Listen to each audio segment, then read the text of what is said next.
नमो नारायण। आज हम शालिग्राम शिला के पूजन की महिमा सुनेंगे। शालिग्राम शिला में सदा चराचर प्राणियों सहित समस्त त्रिलोकी लीन रहते हैं। कार्तिक मास में जो शालिग्राम शिला के दर्शन करता है उसे मस्तक झुकाता है, स्नान कराता है और उसका पूजन करता है, वह कोटि यज्ञों के समान पुण्य तथा कोटि गोदानों का फल पाता है।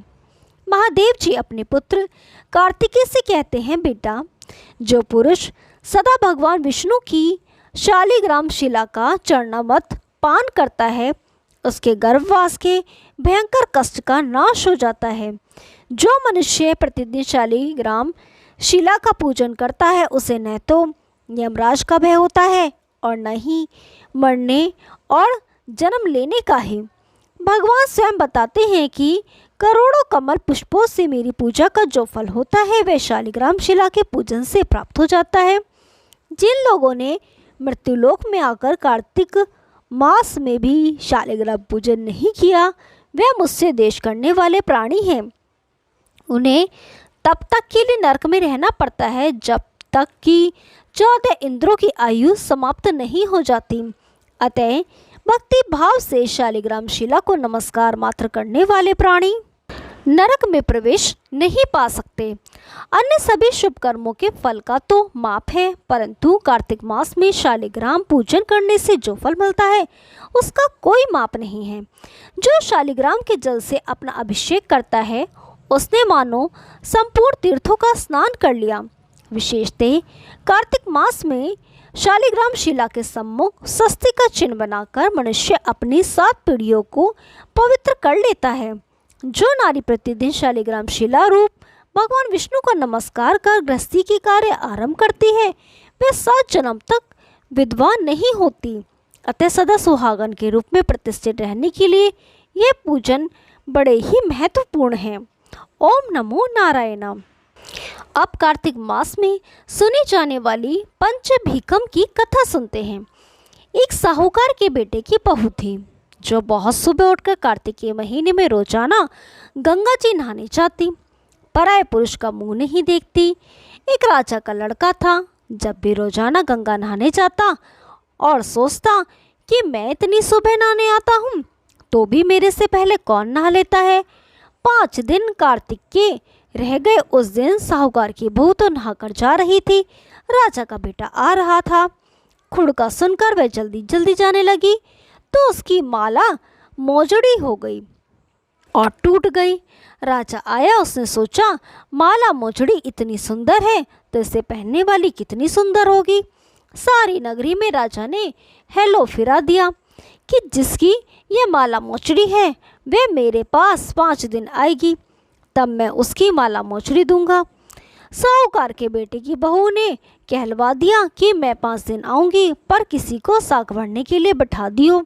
राजा ने गंगा जी पर बिछावन करके एक तोते को पिंजड़े में टांग कर रख दिया। वह सुबह आई, पहली पैड़ी पर पैर रखकर बोली कि हे कार्तिक ठाकुर, राय दामोदर, पांचू पांडु, छठा नारायण, भीष्म राजा, उस पापी को नींद आ जाए। मैं सत की हूँ तो मेरा सत रखना। राजा को नींद आ गई और वह नहा धोकर जाने लगी तो तोते से बोली कि सुबह सुबह सुवटा गल घालूंगी, हार साख भरिए मेरा वीरा। सुबह बोला कि कोई वीर भी साख भर सकता है। तब वह बोली कि सुबह सुबह सुबटा पग घालूंगी, नेवर साख भरिए मेरे देवर। सुबह ने कहा, अच्छा भाभी, मैं साख भरूंगा। वह तो कहकर चली गई। राजा हड़बड़ा कर उठा, सुबह से पूछा कि सुबह सुबह वह आई थी, कैसी थी। सुबह बोला, आभा की सी बजनी, होली की सी झल, केला की सी कामनी, गुलाब का सा रंग। राजा ने सोचा कि कल मैं अपनी उंगली चीर के पास बैठ जाऊंगा तो नींद नहीं आएगी। दूसरे दिन राजा उंगली चीर के बैठ गया। वह आई, उसने वैसे ही प्रार्थना करी, बस राजा को नींद आ गई। नहा के जाने लगी तो सुबह ने साख भरा दी। राजा ने उठते ही फिर सुबह से पूछा तो सुबह ने कल के जैसा ही जवाब दे दिया। उसने सोचा कल तो मैं आँख में मिर्च डालकर बैठ जाऊंगा। तीसरे दिन राजा आंख में मिर्च डालकर बैठ गया। सारी रात हाय हाय करके बिताई। वह आई, उसने वैसी ही प्रार्थना की।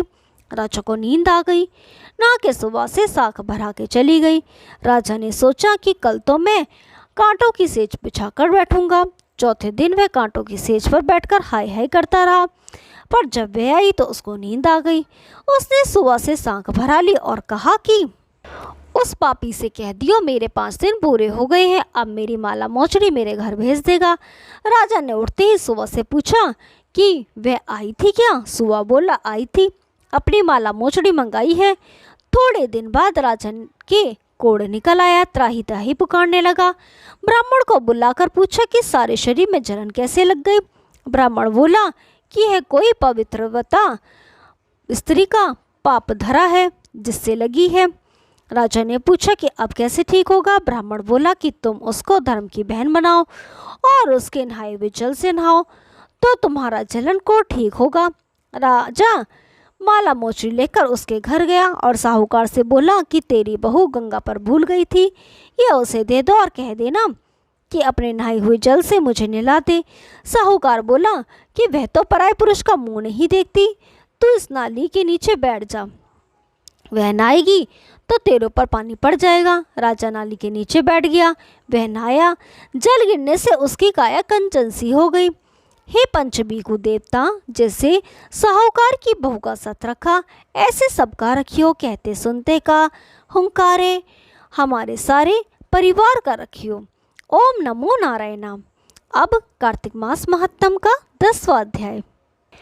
मायापति नारायण के चरणों में शीस नवाए। 10वां अध्याय। कार्तिक। लिखो नारायण राय। राजा प्रथु ने कहा, हे देवर्षि, आपको नमस्कार है।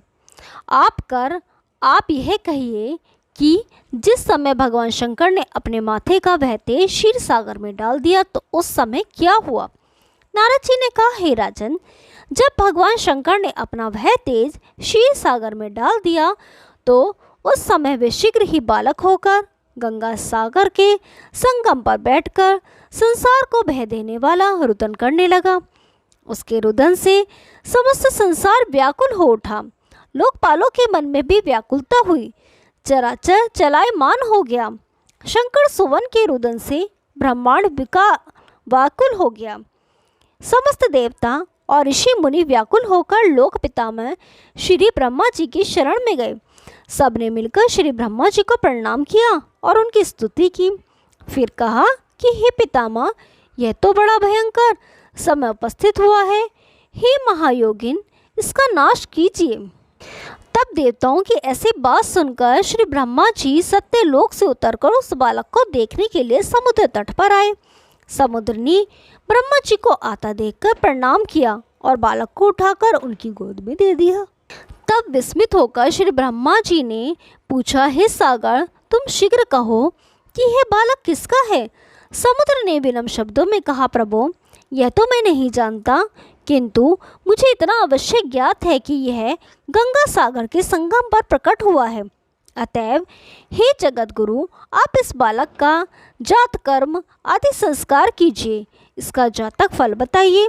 नारद जी कहते हैं कि इधर तो सागर ब्रह्मा जी के गले में हाथ डालकर बार बार उनका आकर्षण कर रहा था। फिर तो उसने ब्रह्मा जी का गला इतनी जोर से पकड़ा कि उससे पीड़ित हो ब्रह्मा जी के नेत्रों से आंसू टपकने लगे। किसी प्रकार से ब्रह्मा जी ने अपने दोनों हाथों को जोड़ लगाकर अपना गला छुड़ाया और सागर से कहा, हे सागर, सुनो, मैं तुम्हारे पुत्र का जातक फल कहता हूँ। मेरे नेत्रों से जो यह जल निकला है, इस कारण इसका नाम जलंधर होगा। यह उत्पन्न होने के साथ ही तरुण हो गया है। इससे यह सब शास्त्रों का पारगामी, महापराक्रमी, महावीर, बलवान, महायोद्धा और रणधुमद होगा। यह बालक सब दैत्यों का अधिपति और भगवान विष्णु को जीतने वाला होगा तथा यह कहीं भी कभी नहीं हारेगा। एक भगवान शंकर को छोड़कर यह सबसे अवध्य होगा। जहाँ से उत्पन्न हुआ है फिर वहीं जाएगा। इसकी स्त्री बड़ी पतिव्रता, सौभाग्यशालिनी, सर्वांग सुंदरी और परम मनोहर मिष्टभाषिणी तथा शीलवान होगी। नारद ने कहा, हे राजन, सागर से ऐसा कहकर ब्रह्मा जी ने शुक्राचार्य को बुलाकर उनके हाथों से बालक का राज्याभिषेक कराया और स्वयं अंतर्धान हो गए। फिर तो बालक को देखकर सागर बड़ा ही प्रसन्न हुआ और घर आ गया। कितने ही उपाय से उसका पालन कर उसको पुष्ट किया। फिर कालनेमी नामक असुर को बुलाकर उसका वृंदा नाम की कन्या से साविधि विवाह करवा दिया। उस विवाह में बड़ा उत्सव हुआ। श्री शुक्राचार्य के प्रभाव से स्त्री सहित जलंधर दैत्यों पर राज्य करने लगा। ओम नमो नारायण। आगे का अध्याय कल सुनाएंगे। तब तक के लिए नमस्कार।